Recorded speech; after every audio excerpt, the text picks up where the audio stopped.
यहाँ तक ये चीज़ हमने लास्ट वीडियो में देख ली थी। ठीक है, लाइन डायग्राम हमने देख लिया था, कोर के बारे में हमने कुछ देख लिया था, कुछ पॉइंट्स हमने कोर के बारे में लिखे भी थे। हम यहाँ पर ट्रांसफॉर्मर की कोर के बारे में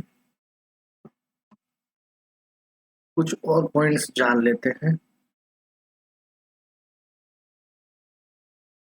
ठीक है, तो कोर ऑफ अ ट्रांसफॉर्मर रहती है ना, वो CRGO स्टील मतलब cold rolled grain oriented steel की बनी हुई होती है। अब CRGO स्टील की ही क्यों बनी रहती है, इसके पीछे रीजन ये है कि हम ये मान लें, ये जो मटेरियल है ना, ये जो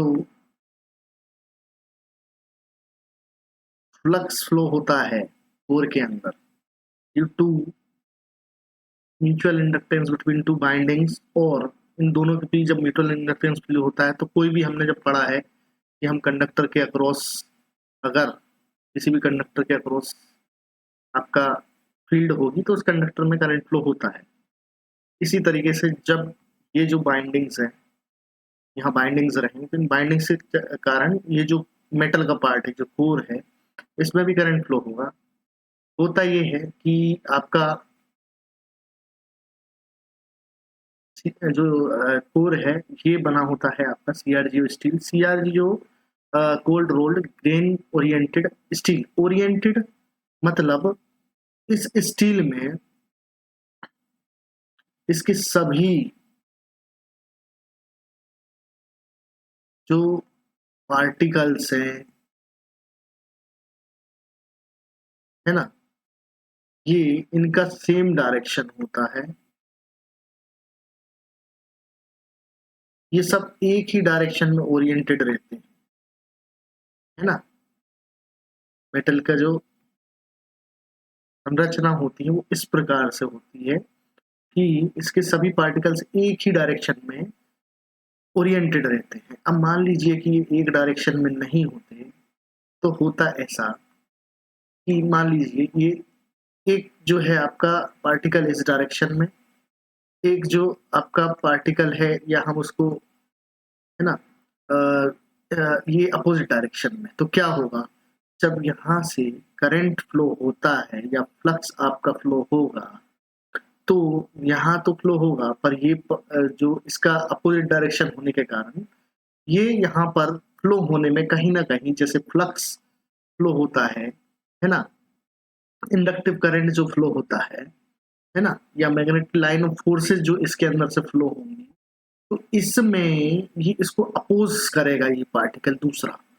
मतलब एक ये पार्टिकल ऐसा है, दूसरा पार्टिकल ऐसा है, और तीसरे पार्टिकल अगर अपोजिट डायरेक्शन में है ना, तो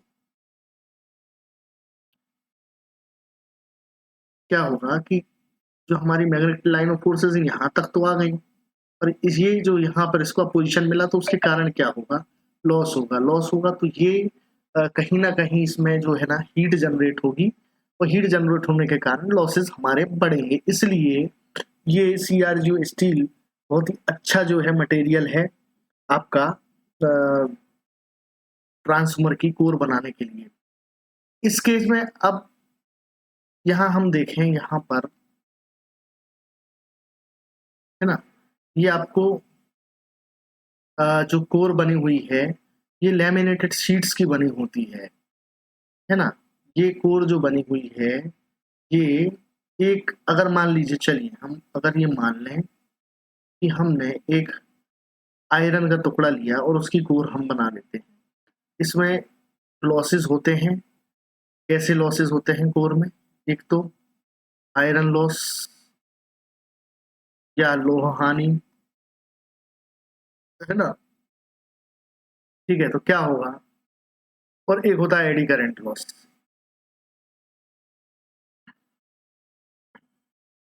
ठीक,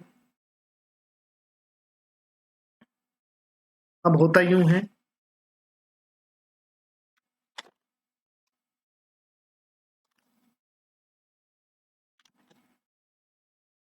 कि आपका जो एडी करंट है, हम पहले एडी को समझ लें। इसको बोलते हैं हम भंवर धारा, या इस करंट का जो डायरेक्शन है ना भंवर धारा टाइप का, ये गोल इस डायरेक्शन में जो ये करंट है ये फ्लो होता है। अब यहाँ पर देख लें कि मान लीजिए आयरन का एक सिंगल मेटल का बना हुआ है पार्टिकल, ठीक है, सिंगल मटेरियल का पार्टिकल बना हुआ है हमारा, है ना। तो उससे होगा यूं कि ये जो भंवर धारा है ना, इस पूरे मेटल पे ये बड़ी भंवर धाराएं बनेगी, जिसके कारण आपका जो है वो लॉसेस। अच्छा, भंवर धारा, ये जो एडी करंट रहता है ये हीट के फॉर्म में, हीट प्रोड्यूस करती है ना, ये हीट प्रोड्यूस करती है। तो जो हमारा लॉसेस है, कोर लॉसेस, वो हीट के फॉर्म में कोर लॉसेस हमारे होते हैं, वो इसी के कारण होते हैं। अब इसका क्या है, इसका इलाज जो है भंवर धारा का जो इलाज है वो कुछ इस तरीके से है। यहाँ हम देख रहे हैं कि आपकी जो बनी हुई है, ये इस पार्ट को हम आगे अभी देखेंगे ना, वो शेल टाइप कोर टाइप जब हम पढ़ेंगे तो इसमें ये जो हॉरिजॉन्टल पार्ट है ना, ये इसको हम योक बोलते हैं। और जो यहाँ वर्टिकल पार्ट है, याद रखना ये पूछा जाता है, इसको लिम्ब बोला जाता है किसी भी ट्रांसफार्मर की कोर का, ठीक। अब हमें यहाँ बारीकी से अगर देखा जाए तो ये एक सिंगल मेटल का नहीं बना हुआ है कोर। देखिए ये कोर जो है ये सिंगल मेटल का नहीं बना हुआ है, इसके पीछे एक रीजन है, ये लैमिनेटेड कोर्स है। लैमिनेटेड कोर्स है मतलब एक अलग अलग जो है आपकी पतले जो धातु की अलग अलग जो है आकृतियों को काट के और लेमिनेट करके उसको सबको जोड़ के ये जो है ना कोर बनाया जाता है। ये सब अलग अलग हैं, इनको सबको एक जगह पे जोड़ के और कोर का निर्माण किया जाता है। अब हमने यहाँ पे देखा था कि हमने सिंगल मेटल का अगर बनाया तो इसमें होगा क्या, ये होगा भाई मेटल का सरफेस एरिया, इसमें कोई आपका रेजिस्टेंस नहीं है, यहाँ पे देख लें, है ना, ये हमने देखा है यहाँ पे, है ना, सिंगल एक बड़ा सरफेस एरिया है मान लीजिए, और उसमें कोई बीच में कोई ऐसा रेजिस्टेंस, मतलब ऐसा कोई जो मैग्नेटिक लाइन फोर्सेस या फ्लो होंगे, जो करंट जनरेट होगा, इसको कोई रेजिस्टेंस नहीं मिल रहा, रेजिस्टेंस जनरेटर मतलब नहीं मिल रहा है, तो ये क्या होगा कि यहाँ पर उतने ही बड़े फॉर्म में प्रोड्यूस होगा। इसको रोकने के लिए हम लैमिनेटेड कोर्स, है ना, लैमिनेटेड कोर्स इस प्रकार की बनाई जाती है। इससे होता क्या है अब बताता हूँ। ये अलग अलग पार्ट्स में बनी हुई है, ठीक है, ये अलग अलग पतली पतली लेमिनेशंस को जोड़ के बनाई गई है। वहाँ यहाँ देखें ये सिंगल वाला है ना, मान लो हमने कास्ट आयरन का कोर बना दिया, ठीक है, तो ये एडी करंट जो है वो इतना बड़ा करंट, इसको इतना बड़ा सरफेस एरिया, जितना मतलब losses depend upon the surface area, ठीक है, surface area of the core, ठीक। अब हमने क्या करा, यहाँ पर हमने लैमिनेटेड कोर यूज करके यहाँ सरफेस एरिया को रिड्यूस कर दिया, ठीक है, यहाँ सरफेस एरिया हमने रिड्यूस कर दिया। तो अब होगा यूं कि मान लीजिए इस पार्ट में एडी करंट बनता है, या इस पार्ट में एडी करंट बनता है, या इस पार्ट में एडी करंट बनता है, तो बहुत छोटे छोटे एडी करंट्स बनेंगे, और जब छोटे एडी करंट्स बनेंगे तो हमारे लॉसेस कम होंगे in the form of heat, okay. ये छोटे क्यों बनेंगे, जो कोर है ना, जो कोर है वो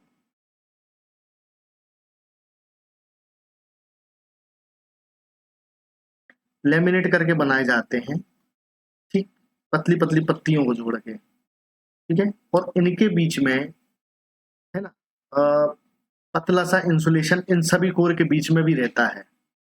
में भी शायद मेरे ख्याल से ग्रीस यूज करते हैं, है ना। तो अब क्या होगा कि यहाँ पहली बात तो ये होगी कि सरफेस एरिया रिड्यूस हो गया, है ना।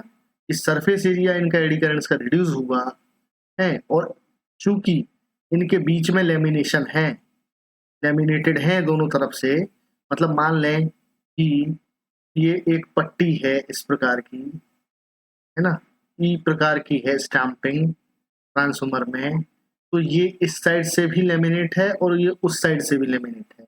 तो जब इसके ऊपर एक और ई प्रकार की पट्टी चढ़ा इसके बाजू में जोड़ी जाएगी, तो इन दोनों पत्तियों के बीच में लेमिनेशन रहेगा, ठीक है, जिसके कारण जो आपका सर्कुलेटिंग करंट है वो बड़ा नहीं बन पाएगा, और वो एक सरफेस, एक पट्टी के जो है सरफेस एरिया पे ही बन के रिड्यूस जाएगा।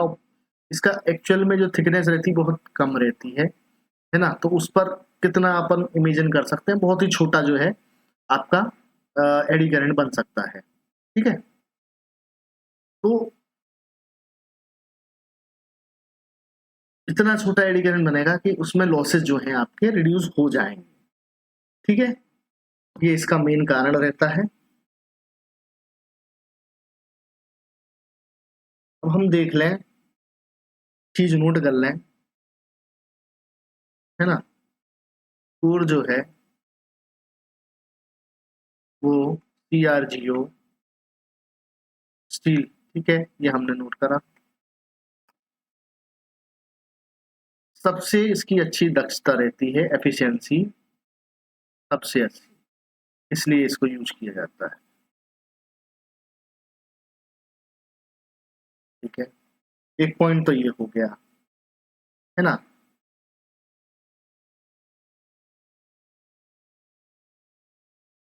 ठीक है, और ये जो आपकी लेमिनेशंस है,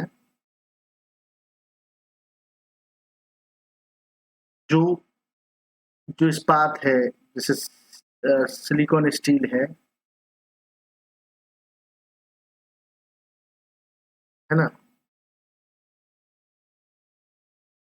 इसकी पत्तियों को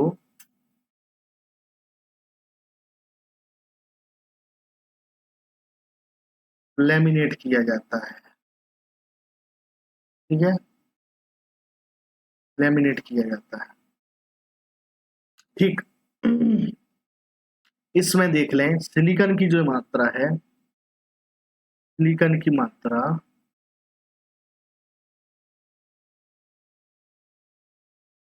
3.8% से 4.6%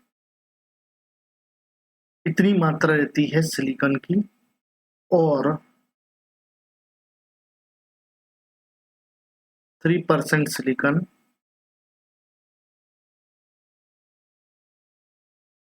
plus 97% iron.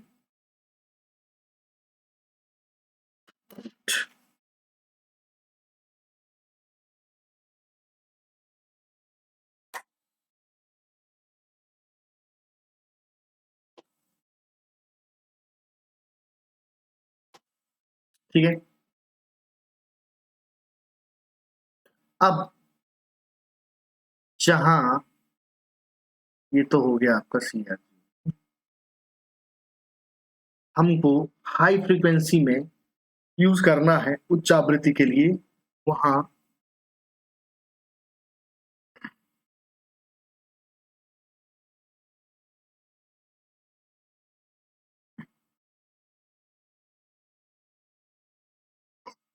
Ferrite core use करते हैं, ठीक है। ये पॉइंट भी नोट करने के, और एयर कोर जो है जहां हमको लो एफिशिएंसी से काम चल जाएगा, वहां एयर कोर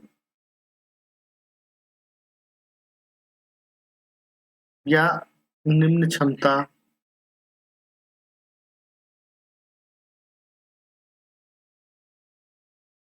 जहाँ लो कैपेसिटी, लो एफिशिएंसी नहीं, लो कैपेसिटी ट्रांसफार्मर के लिए,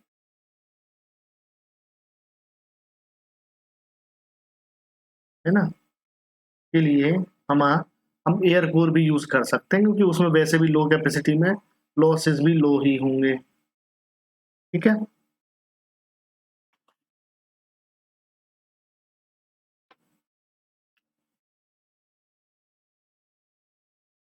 अब बात कर ले फ्लक्स की, तो फ्लक्स को जो है हम डिनोट करते हैं phi equals to phi M plus phi L. Phi मतलब ये तो हो गया टोटल फ्लक्स, ठीक है, और ये वो वाला फ्लक्स फाई एम जिसने म्यूचुअल इंडक्टेंस किया, है ना, जिसने दोनों कोर या दोनों वाइंडिंग को ट्रांसफर की। जैसे हम मान लें ये एक वाइंडिंग है और ये एक वाइंडिंग है, तो इसने क्या किया, ये वो वाला फ्लक्स है जिसने इन दोनों वाइंडिंग को म्यूचुअल इंडक्टेंस के कारण लिंक किया। तो या तो हम इसको बोलेंगे लिंकेज फ्लक्स, ठीक है, या हम इसको बोलेंगे म्यूचुअल फ्लक्स।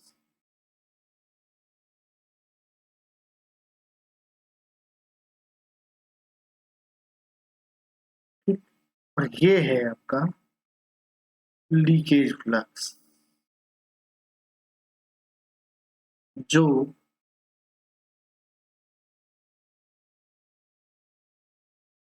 फ्लक्स लिंकेज किस उस पर डिपेंड करती है। जैसे करंट के लिए रेजिस्टेंस होता है किसी भी सर्किट में, वैसे ही फ्लक्स के लिए रिलक्टेंस होता है ना। इन केस ऑफ, ये है करंट के लिए, ये है अ, आपका फ्लक्स के लिए जो रिलक्टेंस होता है, ये फ्लो ऑफ फ्लक्स को अपोज करता है। तो यहाँ रेजिस्टेंस सर्किट में फ्लो ऑफ करंट को अपोज करता है, ठीक है। अब जो टोटल फ्लक्स है या जो मेन फ्लक्स है, ठीक, ये हमारा वाइंडिंग को जोड़ता है, ठीक, और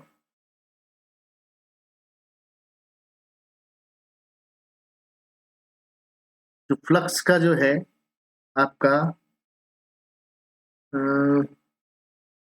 ये है ना, ये लॉसेस होते हैं, लॉसेस फ्लक्स, लीकेज फ्लक्स के कारण, ठीक है, लॉसेस होते हैं।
On the basis of voltage हमने देखा था step up transformer and step down transformer. ठीक है, स्टेप अप और स्टेप डाउन का हम आगे काम देखते हैं। और shell type, core type, berry type and single phase, three phase, instrumental and auto transformer. ठीक है, तो इनका हम थोड़ा सा क्लासिफिकेशन अभी पढ़ेंगे।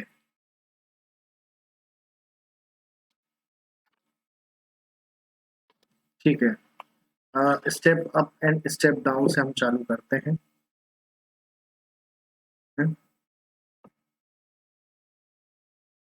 हाँ, ये चीज भी रह गई थी कमर्शियल बेसिस पे। Power transfer distribution commercial basis इसलिए इसको बोला जा रहा है कि ये एक्चुअल में पावर ट्रांसफर और डिस्ट्रीब्यूशन ट्रांसफर एक तरीके से ये कोई किसी के घर में नहीं लगाता है ना। और डिस्ट्रीब्यूशन ट्रांसफर है ना, ये कमर्शियल पर्पस के लिए, बिजनेस पर्पस के लिए ही यूज होते हैं, इसलिए इनको कमर्शियल बेसिस पर बाइफरकेट किया जाता है। और ट्रांसफार्मर में अलग अलग ट्रांसफार्मर में अलग अलग कैपेसिटी में इनकी कूलिंग टेक्निक होती है अलग अलग। जैसे नेचुरल कूल्ड रहता है तो ये 5 MBA, 8 MBA, 10 MBA, ठीक है, वाटर कूल्ड रहता है और एयर कूल्ड रहता है। सभी ये क्लासिफिकेशन भी हम आगे पढ़ेंगे। ठीक है, स्टेप अप ट्रांसफार्मर,